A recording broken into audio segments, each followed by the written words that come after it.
కరీంనగర్ నగరాన్ని పర్యాటకంతో పాటు ఆధ్యాత్మిక క్షేత్రంగా తీర్చిదిద్దేందుకు తిరుమల తిరుపతి దేవస్థానం ఆధ్వర్యంలో వెంకటేశ్వర స్వామి ఆలయాన్ని నిర్మించడానికి 2 ఏళ్ల క్రితం పట్టణంలోని పద్మనగర్లో అంగరంగ వైభవంగా శంకుస్థాపన చేశారు.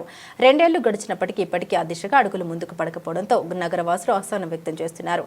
శంకుస్థాపన చేసి వదిలేయడంతో ఈ ప్రాంతమంతా అసాంఘిక కార్యక్రమాలకు అడ్డాగా మారుతుందని ఆగ్రహం వ్యక్తం చేస్తున్నారు. ఇక ఇదే అంశానికి సంబంధించి కరీంనగర్ నుండి మా ప్రతినిధి శ్రీకాంత్ మరింత సమాచారం అందిస్తారు. తిరుమల తిరుపతి దేవస్థానం తరహాలో కరీంనగర్ జిల్లా కేంద్రంలోని పద్మనగర్లో కూడా నమూనా ఆలయం చేసి ఏదైతే తిరుపతి తరహాలో ఈ ఆలయాన్ని నిర్మిస్తామని చెప్పేసి గత ప్రభుత్వ హయాంలో అప్పటి ఎమ్మెల్యే గంగుల కమలాకర్ మంత్రిగా ఉన్న తరుణంలో కూడా ఇక్కడ 6 ఎకరాల స్థలంలో పద్మనగర్లో ప్రస్తుతం నేను ఈ ప్రాంతంలోనే ఉన్నాను.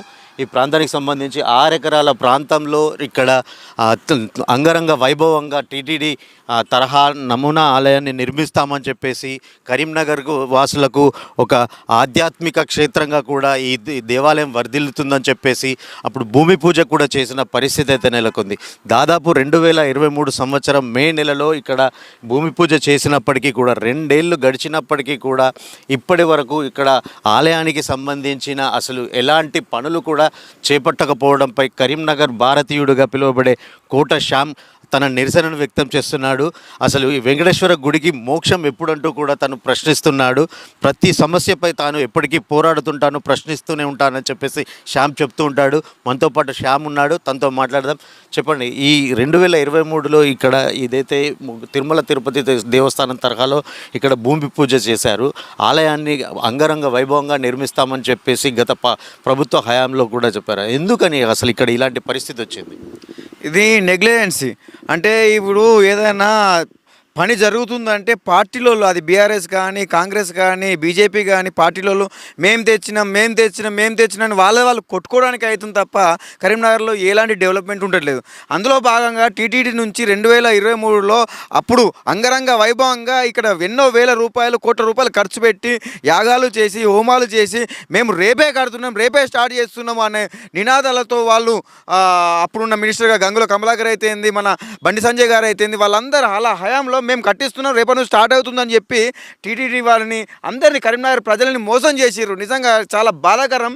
ఇన్ని ఎకరాల భూమిని ఇక్కడ వృధాగా అంటే వ్యర్థమయ్యే పరిస్థితిలో ఇక్కడ పరేసిర్రు. ఇక్కడ హోమాలు చేసినా కూడా అక్కడ చూసుకుంటే అక్కడ సాయంత్రం టైంలో, మధ్యాహ్నం టైంలో ఈ పందులు, కుక్కలు ఇక్కడికి వచ్చి సెద తీరుతున్నాయి. ఆ కుక్కలు, పందులు కూడా అందులో వచ్చి బొరుతున్నాయి. అదే కాకుండా చాలా నీచంగా ఏవైతే మన తాగుడు, ఇక్కడ చాలామంది తాగుతూ ఉన్నారు, ప్లస్ అక్కడ అడ్డలు పెట్టుకొని బీర్లు, బిర్యానీలు తినుకుంటూ ఎంజాయ్ చేస్తూ ఉన్నారు. అయినప్పటికీ కూడా ఎవరికి చెల్లని రావట్లేదు. ఇక్కడ గుడి కడతారా లేకుంటే దీన్ని మద్యపాన బహిరంగ ప్రదేశంగా ప్రకటిస్తున్నారు, అర్థం అవ్వట్లేదు. అదేవిధంగా ఇక్కడ యూరనల్స్, అరే ప్రత్యేకించి దేవుడు అంటే మనకి ఎంత అది ఉంటుంది, ఎంత శ్రద్ధగా చూసుకోవాలి, ఎంత పరిశుభ్రంగా ఉంచుకోవాలి. అది వదిలేసి ఇక్కడ యూరినల్స్ వెళ్తూ, బాత్రూమ్స్ వెళ్తూ ఇందులోనే కడుక్కోవడం ఎంత ఘోరాతి ఘోరం అంటే చెప్పడానికి కూడా వర్ణాయితం అవుతుంది. అంత బాధగా ఉంది. నిజంగా మా వెంకన్న స్వామికి ఇంకెప్పుడు గుడి కడతారు సార్? నేను అదే ప్రశ్నిస్తున్నాను. గంగుల కమలాకర్ గారిని ప్రశ్నిస్తున్నాను, బండి సంజయ్ గారిని ప్రశ్నిస్తున్నాను, అధికారులను ప్రశ్నిస్తున్నాను. మా వెంకన్న స్వామికి గుడి ఎప్పుడు కడతారు? మీకు చేత కాకుండా ఎలా? అంటే ఈ ప్రాంతానికి చెందిన పాలకులు ఏదైతే వెంకటేశ్వర స్వామి ఆలయానికి సంబంధించి రాజకీయాలకు వాడుకుంటున్నారు అనుకోవచ్చా? 100%గా. ఇప్పుడు నాకు తెలిసి ఇంకా ఈ సంవత్సరంలో కట్టరు గుడి. 2028 లాస్ట్ లేకుంటే 29లో ఎలక్షన్స్ ఉంటాయి కదా, ఆ హయాం నాటికి ఈడ ఇటుక పేరుస్తూ మేము చేస్తున్నాం అని సోప్ టాప్లు ఇచ్చుకోవడానికే ఈ రాజకీయ నాయకులు ఇది ప్రొలాంగ్ చేస్తున్నారేమో అనిపిస్తుంది. నిజంగా సిగ్గు తెచ్చుకోరు. ఎందుకంటే ఈ వ్యవస్థలో మనం తిరుపతి వెంకన్న స్వామి అంటే ఎంత పవర్ఫుల్ అనేది మనకు తెలుసు. అలాంటి ప్రదేశాన్ని మీరు వదిలేసిర్రు, జంతువులకు వదిలేసారు, మనుషులకు వదిలేసారు. ఈ తాగుర్రి చేయరు, ఎంజాయ్ చేయరు అని వదిలేసారు. అట్లీస్ట్ కంపౌండ్ కూడా కట్టలేదు, వీరికి సెక్యూరిటీలు కూడా లేదు.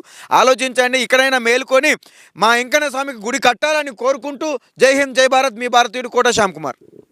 అయితే వెంకటేశ్వర స్వామి ఏదైతే కలియుగ దైవం, ప్రత్యక్ష దైవంగా పిలుచుకునే వెంకటేశ్వర స్వామి దేవాలయానికి సంబంధించి ఈ ప్రాంతంలో అంగరంగ వైభవంగా హోమాలు చేసి, యాగాలు చేసి ఇక్కడ అతి త్వరగా అంటే వీలైనంత త్వరగా కూడా ఇక్కడ ఆలయాన్ని నిర్మిస్తామని చెప్పినప్పటికీ కూడా అది కేవలం అక్షర రూపంలో మాత్రమే ఉంది, కార్యరూపం మాత్రం దాల్చలేదంటూ కూడా కోట శ్యామ్ ఆగ్రహం వ్యక్తం చేస్తున్నారు. ఇప్పటికైనా రాజకీయాలకు అతీతంగా కూడా ఇక్కడ అంటే దేవుణ్ణి రాజకీయాలకు వాడుకోకుండా పనులు మొదలుపెట్టి వెంటనే ఆలయాన్ని నిర్మించాలి, కరీంనగర్ను ఒక ఆధ్యాత్మిక క్షేత్రంగా వర్ధిల్లేట్టు చూడాలంటూ కూడా కోరుకుంటున్నాడు. కెమెరా పర్సన్ గౌతమ్తో శ్రీకాంత్, S6 న్యూస్, కరీంనగర్.